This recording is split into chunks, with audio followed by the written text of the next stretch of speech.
Episode 3 film Squid Games ini dimulai dengan detektif Jung Woo yang sedang mengikuti para staf yang membawa para peserta ke suatu pelabuhan. Ia akhirnya memarkirkan mobilnya. Ia pun nge-WA ke polisian untuk ngabarin kalau dirinya gak akan dulu bisa masuk untuk bertugas. Jung Woo melihat rombongan mobil itu dan akhirnya ia memutuskan untuk mengikuti mereka. Dengan keahlian sebagai detektif, Jung Woo menyelinap ke bawah mobil dan ikut masuk ke dalam kapal itu, dan film pun dimulai.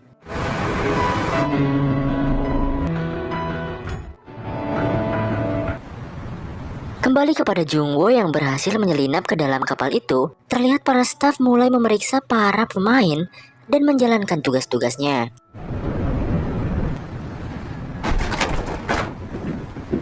Para staf itu pun mendeteksi para peserta dengan detektor satu-satu, gunanya untuk mengambil data diri dari mereka. Dan Jung Woo akhirnya pura-pura pingsan saat staf itu memeriksa peserta satu persatu.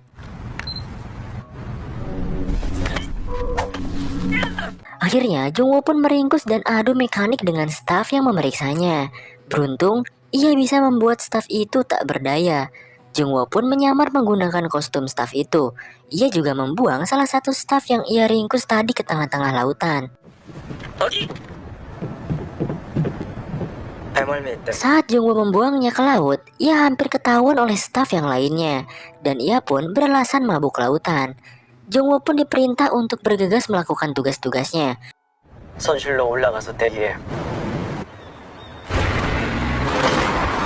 Kapal pun telah sampai di sebuah pulau. Para mobil pengangkut peserta juga mulai OTW ke tempat permainan.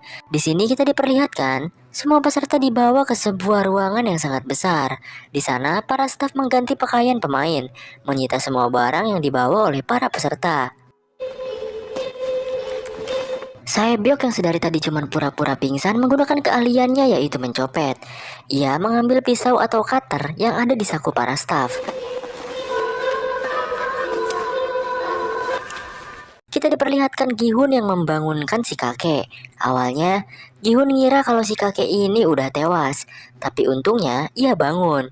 Si kakek tampak senang karena Gi-hun ikut permainan ini lagi. Perempuan yang di episode kemarin nangis pengen balik pun kembali lagi untuk bermain. Bahkan sahabat masa kecil Gi-hun juga hadir lagi, yaitu Sang-woo. Tak hanya itu, Ali juga ikut ngerumpi sama mereka. Gi-hun mengenalkan Sang-woo kepada Ali bahwa Sang-woo adalah anak yang cukup cerdas dari kecil. Bahkan, ia dibangga-banggakan di lingkungan keluarganya.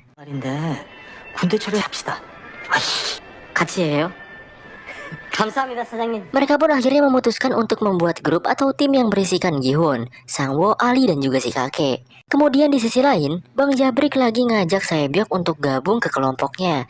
Tapi Sae-byok menolaknya karena menurut Sae-byok Bang Jabrik itu orangnya licik. Ia akan mengambil segalanya dan mengorbankan segalanya demi dirinya sendiri.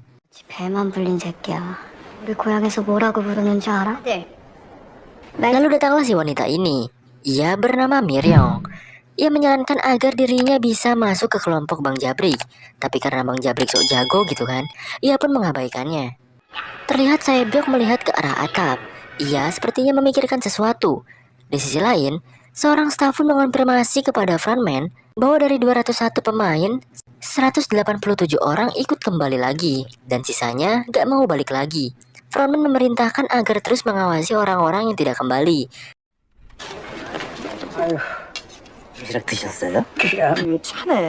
Tim Gi-hun pun diberikan nasi kotak satu persatu. Mereka berempat pun saling bercanda satu sama lain. Akhirnya, Gi-hun memulai ke topik selanjutnya. Ia bertanya kira-kira untuk tantangan permainan apa yang akan dimainkan selanjutnya. Menurut Gi-hun, yang jelas permainan selanjutnya pasti permainan anak-anak tradisional Korea.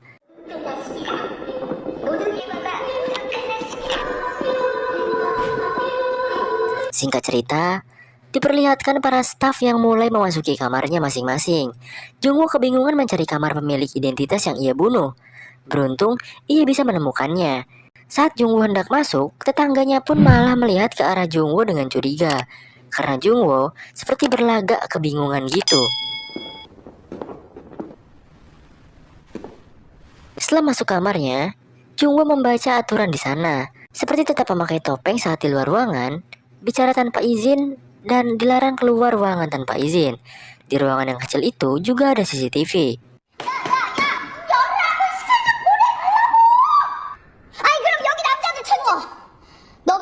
Saat jam-jam tidur malam, Miryong malah teriak-teriak kayak orgil. Ia meminta izin untuk buang air ke toilet, tapi staf yang menjaga tak mau mengizinkannya. Ryung akhirnya kesal dan berusaha untuk buang air di tempat itu juga. Karena terpaksa, akhirnya staf pun membolehkannya. Saat hendak masuk, Saebyok malah ikut-ikutan buang air. Dan ya sudahlah, mereka buang air kecil berdua. Di sisi lain, Jungwoo diberi makan oleh staf lain. Dan ia terpaksa harus membuka topengnya. Ternyata di balik semua itu, ada para staf yang lain yang sedang mengawasi staf-staf itu di CCTV-nya. Setelah sampai di toilet, Ryong ternyata tidak buang air kecil.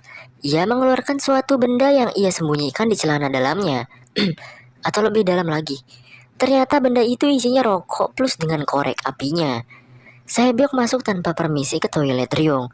Ia berencana akan naik ke atas atap untuk mencari informasi. Ryung membantu Saebyok dengan mengulur waktu.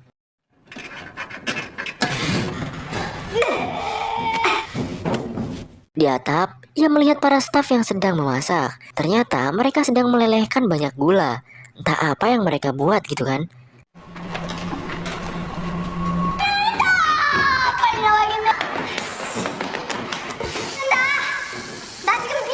Ryung pura-pura sembelit, tapi karena sudah melewati batas waktu, staf itu pun masuk dengan paksa dan membuka toilet Ryung.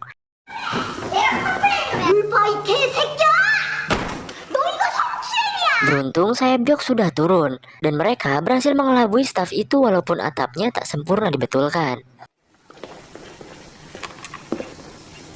Di sisi lain, Jungwoo yang hendak tidur akhirnya mulai menulis pesan terlebih dahulu. Pesan itu berisi Jungwoo yang sedang berada di suatu tempat rahasia, dan ia harus masuk ke dalam selimut agar CCTV itu tidak merekamnya. Di sisi lain, Saebyok dan Ryung sudah balik ke kasurnya, sambil Ryung bertanya-tanya dengan cerewet kepada Saebyok, dan pembicaraan mereka pun terdengar oleh Sangwoo. Ketika pagi sudah tiba, para pemain pun diberikan makanan mereka masing-masing. Ryung terus-terusan bertanya soal apa yang Saebyok lihat semalam.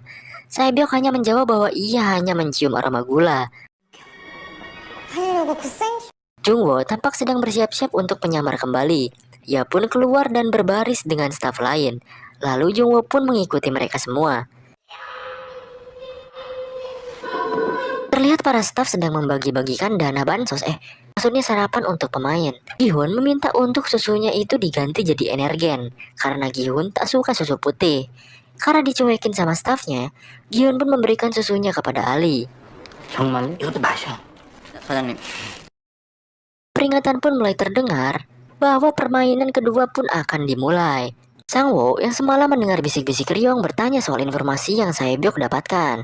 Saebyok hanya menjawab aroma gula itu. Para pemain pun ditempatkan di sebuah lapangan bermain anak-anak. Tempat ini sangat berbeda dengan permainan pertama.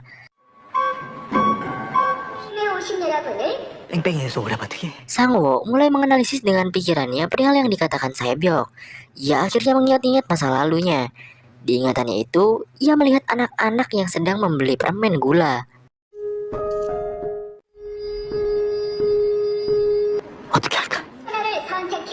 Para staf pun memerintah para pemain untuk memilih di antara keempat gambar itu. Lingkaran, segitiga, bintang, dan payung. Sangwoo menyarankan mereka berempat untuk berpencar. Ali memilih bulat, Sangwoo memilih segitiga, Gi-hun memilih payung, dan si kakek memilih bintang.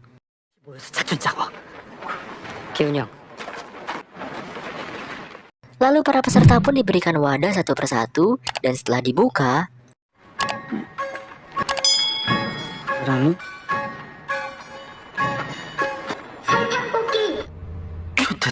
ternyata benar saja perkiraan Sangwoo. Isinya adalah permen gula.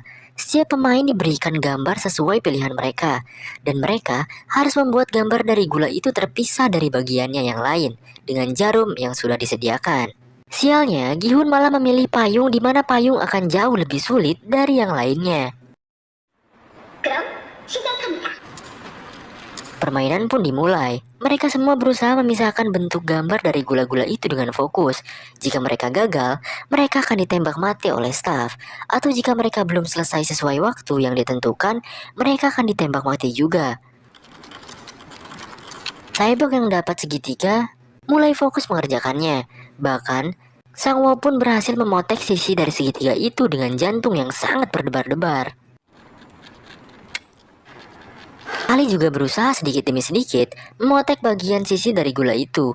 Bahkan si kakek, dengan gemetarannya, ia berusaha menipiskan garis bintang dari gulanya. Bahkan Gihun dengan paniknya berusaha hal serupa. Ia memotek sedikit demi sedikit dengan sangat-sangat gugup dan gemetar. Bahkan staf pun memperhatikannya.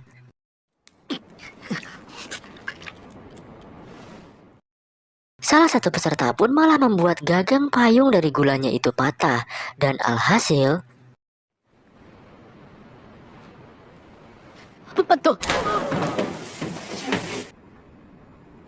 ia pun tewas.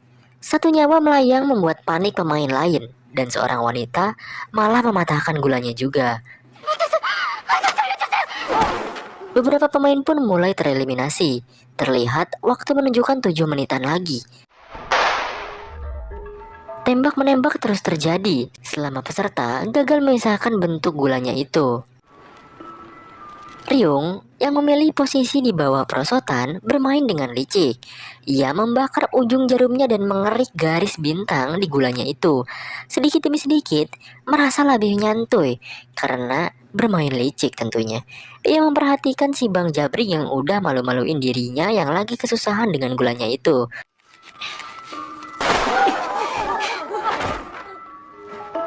Pria berkacamata pun berhasil memotek bagian terakhir gulanya itu, dan ia lolos di permainan kedua ini, diikuti oleh Saebyok yang sukses juga.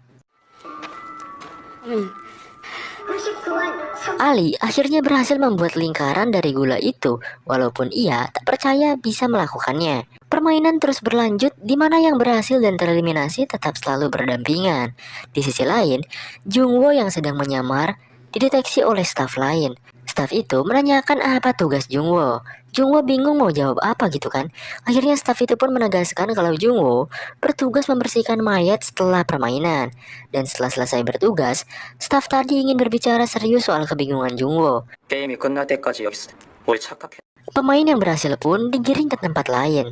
Sedangkan karakter utama kita yaitu Gihun sedang bersusah payah memotek-motek garis payung dari gulanya itu. Waktu menunjukkan 3 menit, membuat Gihun semakin panik dan panik kalang kabut sampai bulu bool merinding. Sehingga ia pun mengeluarkan keringat di mana keringat itu menetes ke gula yang ia pegang. Ia pun sadar bahwa gula jika terkena air akan larut, bahkan gula yang sudah beku seperti permen ini akan mudah menipis karena air. Uniknya lagi, garis payung di gula itu pun lebih tebal dari sisi gula yang lainnya. Sehingga Gihun pun menjelati gula itu agar mempercepat penipisan. Ryung tampaknya cukup berhasil dan membuat bintang sempurna dengan api dan kecurangan yang ia lakukan. Ia dengan santai menyerahkan hasilnya itu kepada staf dan memakan hasilnya itu dengan santuy. Bang Jabrik yang lagi panik-paniknya malah melihat korek api Ryung jatuh di sisinya. Ryung memberi kode untuk menggunakan korek itu, dan Bang Jabrik langsung memungutnya dan menggunakan korek itu seperti Ryung. Sedangkan Gihun masih terus-terusan menipiskan gulanya. Peserta yang lain tampak heran dengan kelakuan Gihun. Akhirnya pemain lain malah ikut-ikutan menjelati gula mereka. Bahkan hal ini membuat aneh staf di sana. Waktu menunjukkan 50 detik lagi, Bang Jabrik berhasil memisahkan gulanya itu. Begitu juga dengan kakek yang cukup baik tanpa kecurangan dalam bermain dan membuatnya lega. Waktu tinggal beberapa detik terakhir, Gihun terus menjelati gulanya hingga tipis, tapi akhirnya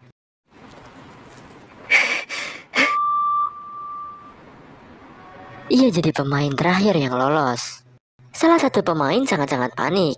Waktu sudah habis dan ia menutup hasil karyanya itu. Staf meminta membuka tangannya dan ternyata gambar yang ia buat patah. Saat hendak membunuh peserta itu langsung menusuk wajah staf dengan jarum dan mengambil pistol staf itu. Ia pun menembak staf yang lain dan membuat staf itu jadi tawanan. Hal ini membuat frontman harus turun tangan. Orang-orang yang tidak tepat waktu pun langsung ditembaki oleh para staf dan membuat panik orang-orang di luar.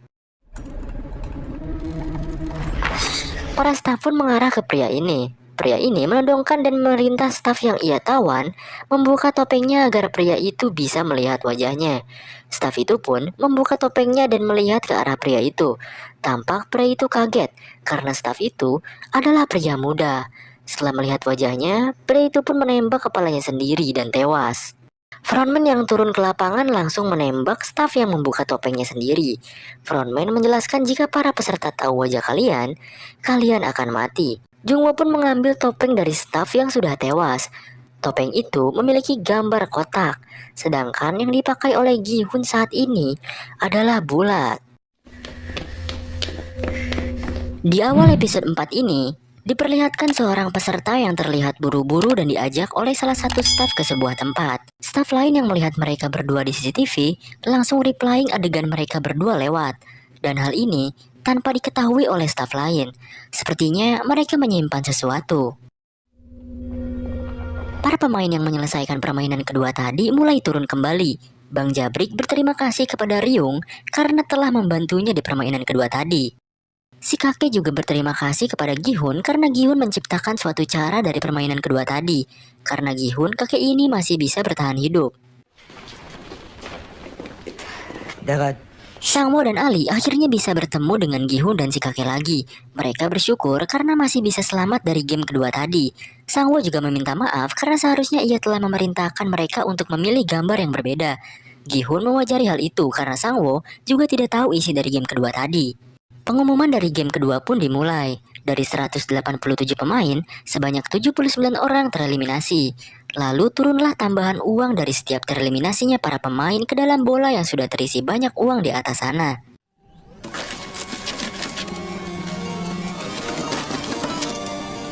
Uang yang terakumulasi pada game kedua adalah 7,9 miliar won. Dan total hadiah yang terakumulasi hingga saat ini adalah 34,8 miliar won. Dan film pun dimulai. Waktu pun menunjukkan peserta untuk makan. Para staf di sana membawakan makanan mereka. Para pemain berbaris. Bang Jabrik protes karena makanan yang diberikan hanya sebuah telur dan satu botol soda. Karena merasa tak cukup, ia pun komplain. Tapi para staf tak menjawab apa yang ia katakan.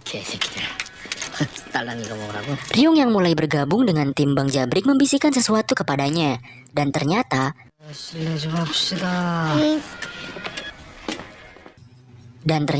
mereka melakukan keserakahan, di mana mereka menyerobot antrian lain agar mendapatkan 2 kali makanan.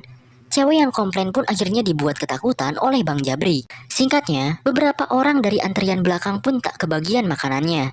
Ia komplain kepada staf, tapi ya lagi-lagi, staf tak menjawab perkataan orang-orang itu.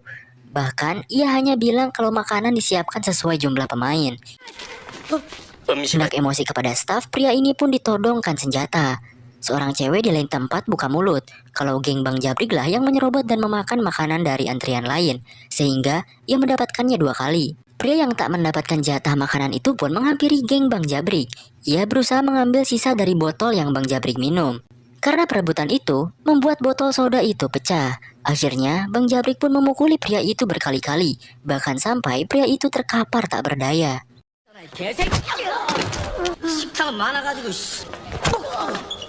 Orang-orang di sana hanya bisa melihat pria itu dipukuli termasuk Saebyok yang sudah tahu sifat licik si Jabrik ketua gangster ini.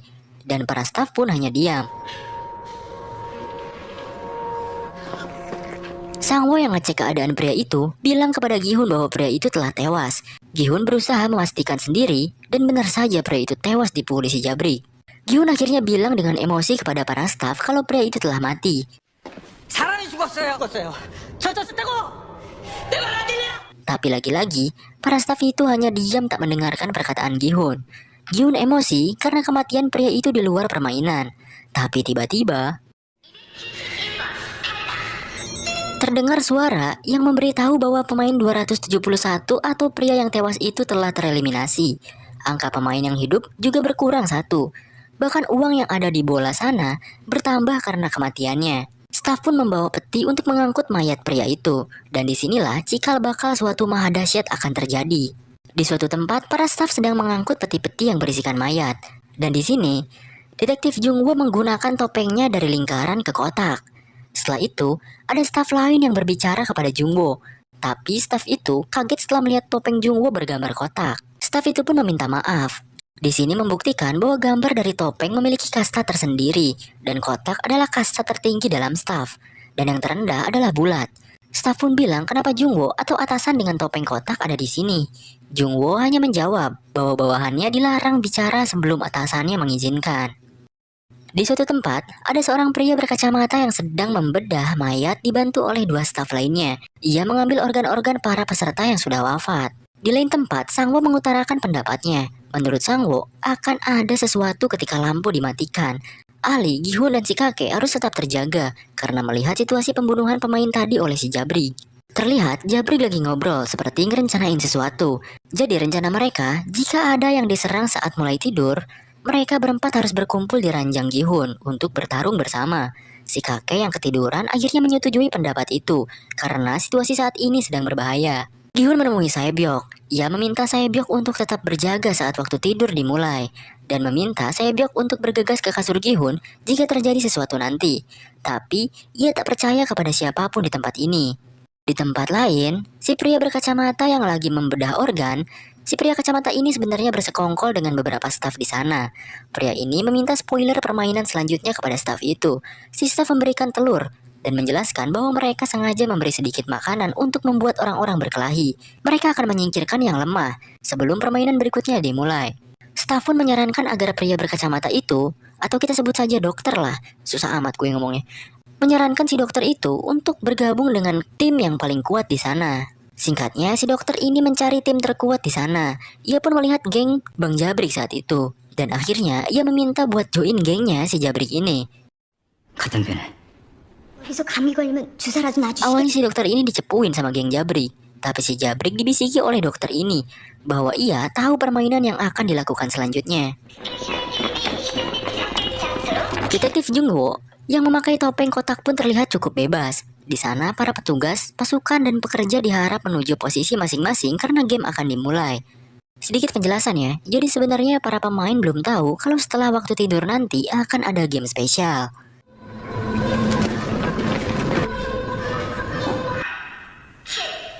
Hitungan mundur dari 30 detik pun dimulai, di mana setelah hitungan selesai, maka para peserta harus beristirahat. Terlihat Jabrik sudah siap dengan pecahan botolnya. Ia dan gengnya hendak membunuh para peserta lain. Gi-hun, Sangwoo, Ali, dan pemain lainnya menjaga diri dengan tidak tertidur. Tapi si kakek malah sudah pulas duluan.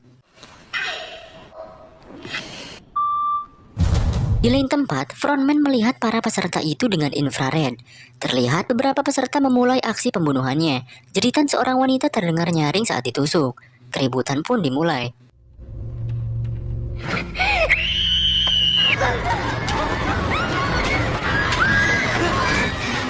Frontman memerintahkan permainan spesial ini untuk dimulai. Lampu juga mulai berkedip-kedip. Beberapa kasur mulai berjatuhan. Hal ini membuat kericuhan massal. Teriakan di mana-mana dan cukup banyak orang terbunuh. Tim Gi-hun yang sudah memprediksi hal ini berusaha berkumpul kembali. Sae-byok malah ditikam oleh salah satu pemain lain. Si Jabrik yang tahu keberadaan Sae-byok langsung menghajarnya. Tapi Sae-byok bisa melawan karena membawa pisau dan melukai si Jabrik hingga robek. Jabrik pun mencekik Sae-byok. Beruntung Sae-byok bisa menendang biji si Jabrik hingga si Jabrik kesakitan. Di sini nih gue bingung editnya cuy, karena kedap-kedip gelap gini coba. Nah pokoknya di sini chaos parah lah intinya.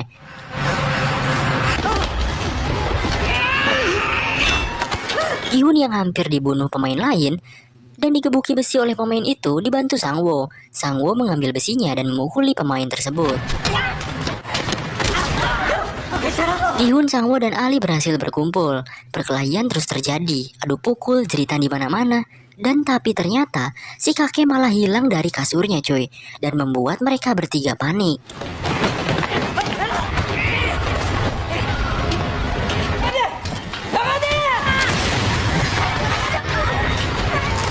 Sumpah cuy, gue deg-degan nonton bagian ini ya.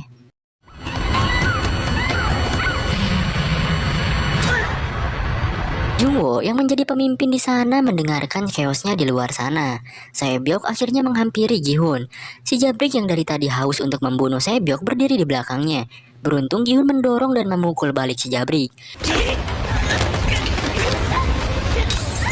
Kedatangan Sangwo sangat berarti di sini. Ia membantu perkelahian dengan gengnya si Jabrik ini. Bahkan Ali yang datang membawa besi yang jauh lebih besar membuat geng si Jabrik ketar-ketir.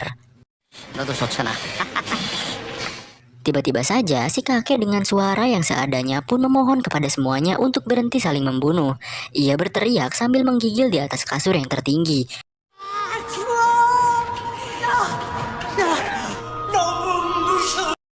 Frontman yang melihat si kakek itu teriak-teriak akhirnya menyelesaikan permainannya, di mana para staf mulai memasuki kawasan peserta dan menghentikan kiamat gila ini. Staf pun memeriksa sajam yang mereka bawa. Jungwoo memimpin memerintah peserta untuk menjatuhkan barang-barangnya. Terlihat banyak sekali korban yang mati dari kerusuhan massal ini. Jungwoo diam-diam berbicara kepada Gi-hun. Ia bertanya apakah ada pemain bernama Hwang In-ho di sana. Gi-hun menjawab bahwa pemain tak saling mengenal satu sama lain. Dengan sangat-sangat bingung, Gi-hun pun memikirkan apa yang ditanyakan oleh staf itu. Dan kenapa ia berbicara dengan peserta, padahal staf kan pada cuek-cuek semua gitu. Singkatnya, tim Gi-hun pun berkumpul. Gi-hun menyarankan untuk saling berkenalan satu sama lain. Di sini kita tahu kepanjangan Ali adalah Ali Abdul. Ia dari Pakistan cuy katanya. Letak posisinya ada di atas India. Saat Gi-hun menanyakan nama si kakek yang terlihat masih ketakutan, ia tak menjawab pertanyaan Gi-hun karena lupa akan namanya. Gi-hun pun mewajari hal itu karena saat sedang trauma dan panik, ia juga sering lupa alamat rumahnya. Di tempat lain, Jabrik yang entah paha atau perutnya yang sobek sedang dijahit oleh si dokter. Ryung menyindir dokter itu bahwa ia bisa kesini karena kebangkrutannya. Dari permainan tadi ada 27 orang yang tewas, sehingga sisa pemain hanya 80 orang saja. Setelah itu Ryung malah ngegodain si Jabrik. Ia ngajak Wik-Wik di kamar mandi nanti. Dan benar saja kelakuan itu pun dilakukan. Intinya di sini si Jabrik berjanji sama Ryung kalau mereka bakal menangin semua gamenya bersama dan pulang dari sini bersama-sama juga cuy. Ketika waktu istirahat tiba, Jungwoo mulai mengetik beberapa materi penting yang ia alami. Ia juga mengirimkan kode Morse. Singkat cerita, para pemain mulai bangun dari tidurnya. Gi-hun merasa khawatir kepada si kakek, karena ia sama sekali tak tidur. Kakek itu meminta maaf karena ia tak bisa membantu banyak. Maka dari itu, sebagai gantinya ia berjaga untuk mereka agar tidurnya aman. Instruksi pun mulai terdengar bahwa permainan ketiga akan dimulai. Jadi permainan tadi adalah permainan spesial ya cuy. Staf pun mulai bersiap dan keluar dari kamarnya. Saat ini Jungwoo menggunakan topeng gambar lingkaran. Para pemain pun dikumpulkan di suatu tempat. Permainan kali ini harus membentuk tim, di mana setiap tim 10 orang. Bang Jabrik menyuruh rekannya untuk mengumpulkan orang-orang yang kuat. Di sisi lain, Gi-hun dan Sangwoo berdiskusi. Menurutnya, jika permainan beregu, kemungkinan permainannya kepala ekor naga atau ular naga. Sangwoo berkata dikarenakan ada pria tua dan seorang wanita di timnya, tim kita memerlukan lebih banyak pria lagi. Selain itu, pria akan lebih diunggulkan dari semua permainan tradisional. Akhirnya mereka diperintah untuk mencari satu orang masing-masing, karena kurang 5 orang. Sangwoo juga bilang sama Ali untuk menutupi lengannya yang memiliki kekurangan agar tidak terlihat lemah di saat mencari anggota lain.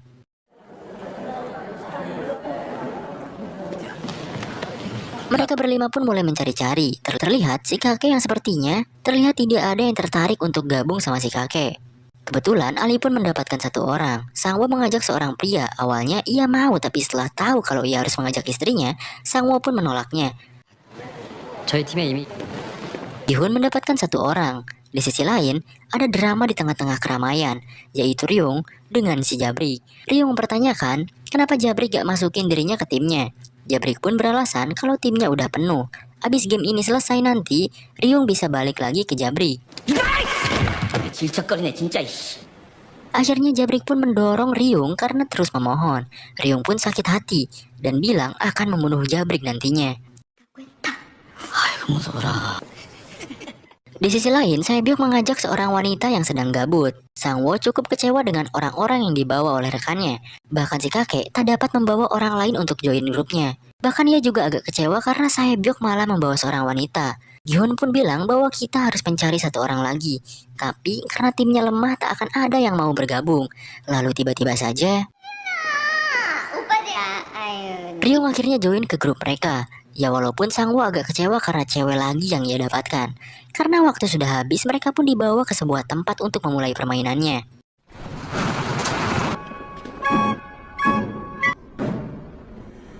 Stafun menjelaskan permainannya, gamenya yaitu tarik tambang, di mana peserta yang kalah terpaksa akan jatuh ke bawah lantai paling dasar.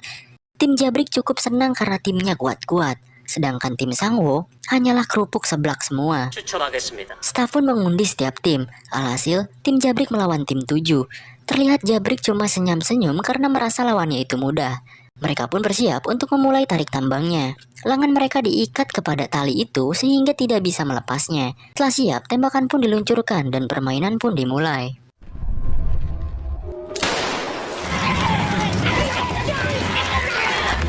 Karena kekuatan dari tim Jabrik kuat, maka ia memenangkan gamenya dengan cukup mudah. Tim 7 ini kewalahan melawan Jabrik, dan mereka terseret dan bergelantung dengan talinya. Lalu tali pun terpotong dan mereka terjatuh.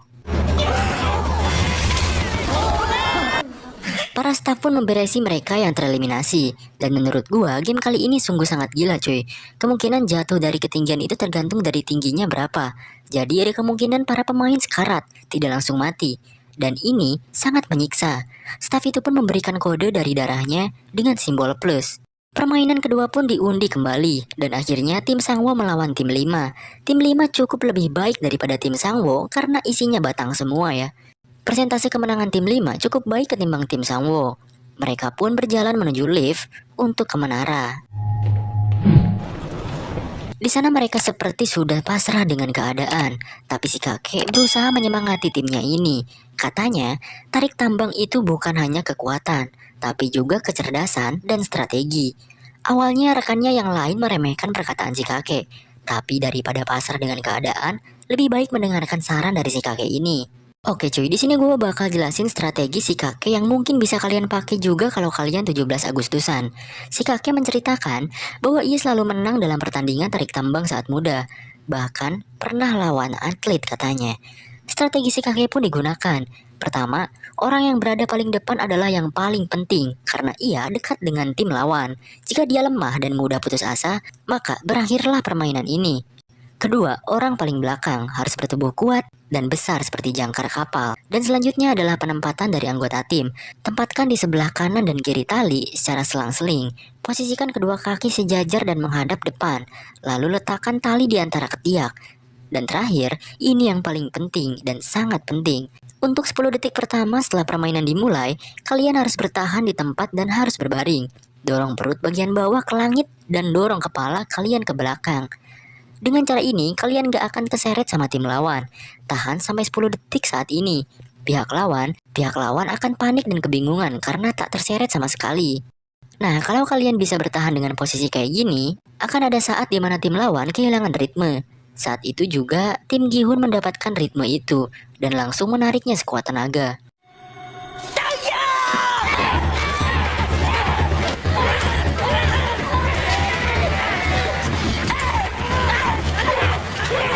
Mereka berhasil membuat lawan kepanikan dan hampir menyentuh garis akhir.